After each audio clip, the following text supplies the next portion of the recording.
2 गाड़ियां क्यों भागी? अगर कोई चोरी नहीं थी, प्रशासन ने, सिक्योरिटी ने इतना इंतजाम क्यों नहीं किया? अभी इलेक्शन की फोर्स गई नहीं यूपी से। क्या वजह है कि बिना सिक्योरिटी, बिना इतने इंतजाम के ईवीएम जा रही हैं? ईवीएम पर तोड़ी, अखिलेश ने चुप्पी, पूछा सरकार बताए आखिर कहां है 20 लाख ईवीएम। ये सवाल सिर्फ अखिलेश का ही नहीं बल्कि कांग्रेस नेता शशि थरूर ने भी सरकार से पूछा है। कर्नाटक में कांग्रेस विधायक एच.के. पाटिल ने आरटीआई के हवाले से विधानसभा में सवाल किया था कि 2016 से 2018 तक देश में 19 लाख ईवीएम गायब हुई। इस मामले में चुनाव आयोग की ओर से कोई स्पष्टीकरण नहीं दिया गया। इसी पर हाल ही में आजमगढ़ पहुंचे अखिलेश यादव ने उन नेताओं का धन्यवाद किया जिन्होंने ईवीएम को लेकर जागरूकता दिखाई। उन समाजवादी कार्यकर्ताओं से मिलने आया हूं जो ईवीएम को लेकर के उन्होंने जागरूकता दिखाई थी। और मुझे याद है कि सबसे पहले बनारस में गाड़ियों में ईवीएम जा रही थी और उस समय भी आपत्ति इस बात की थी कि ईवीएम अगर एक जगह से दूसरी जगह जाती हैं तो बाकायदा जो पॉलिटिकल पार्टीज़ हैं उनकी जानकारी में होना चाहिए। और जब इस बात की शिकायत इलेक्शन कमीशन को की गई तो इलेक्शन कमीशन ने उस समय अधिकारियों के खिलाफ कार्रवाई भी की, चाहे वो बनारस हो और चाहे वो आजमगढ़ रहा हो।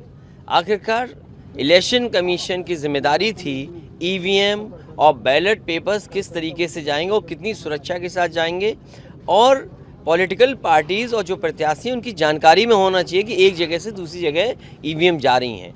लेकिन इलेक्शन कमीशन के उस समय के अधिकारियों ने जानकारी नहीं दी। कार्यकर्ताओं ने मौके पर पकड़े और सब ने देखा कि किस तरीके से अनियमितताएं हो रही थी, किस तरीके से ये लोग अपने मनमानी तरीके से एक जगह से दूसरी जगह ले जा रहे थे। शक यही था कि ईवीएम बदलने जा रही है या बैलेट पेपर में कोई घोटाला होने जा रहा है। ईवीएम की चाबी अपने जेब में रखकर चुनाव जीतने वाले ये लोग खुद को धुरंधर समझते हैं, मगर पाप का घड़ा फूट चुका है। सवाल हर कोई पूछ रहा है कि आखिर 2 साल में 20 लाख ईवीएम गई तो गई कहां? ना तो सरकारी तंत्र के पास इसका जवाब है और ना ही इलेक्शन कमीशन के पास। आखिर इसे क्या समझा जाए? क्या सामने वाले के रुतबे को देखकर बीजेपी को अपनी हार का आभास होने लगा था या फिर कुछ और कारण था?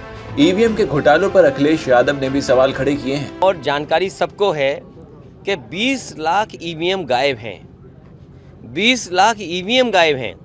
आज तक भारत सरकार ढूंढ नहीं पाई ईवीएम कहाँ हैं। न इलेक्शन कमीशन ने जवाब दिया है, न कोई ऐसी संस्था सामने आई है जो जवाब दे सके।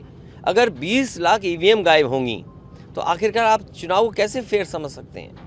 इसलिए मैं इन कार्यकर्ताओं से मिलने आया हूँ और हमें उम्मीद है कि बहुत जल्दी इनकी जमानत होगी, बाहर आएंगे।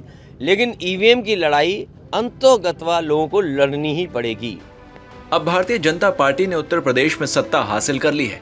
नए 2 उप मुख्यमंत्री भी चुने जा चुके हैं, जिसमें से एक तो खुद बाबा के कार्यकालों का कच्चा चिट्ठा खोल रहे हैं। जनता के जमीनी मुद्दों से ध्यान भटकाकर ये सरकार केवल गरीबों पर बुलडोजर और हिंदू मुस्लिम करती है।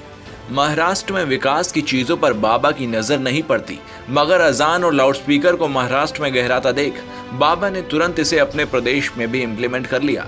इस पर विपक्षी पार्टी अखिलेश यादव ने क्या कहा, सुनिए। भारतीय जनता पार्टी जानबूझ करके समाज में किस चीज़ से नफरत फैलाई जा सकती है। सत्ता में आ गए हैं क्योंकि महंगाई पे बहस नहीं हो। आज डीजल पेट्रोल महंगा है, सीमेंट महंगा है, सरिया महंगी है, सरसों का तेल महंगा है, आटा महंगे होने जा रहा है, गेहूं की खरीद सरकार नहीं कर पाई। ये तमाम सवाल हैं, इन सवालों पर बहस नहीं हो, इसीलिए जानबूझ के भारतीय जनता पार्टी अपने लोगों को स्पॉन्सर करती है, उनको फाइनेंशियली मदद करती है कि आप मस्जिद के मामले उठाइए या जिन मामलों से हिंदू और मुसलमान के बीच में खाई पैदा हो सके वो सवाल खड़े करिए। ये जितना कुछ हो रहा है केवल बुनियादी मुद्दों से ध्यान हटाने के लिए भारतीय जनता पार्टी करा रही है।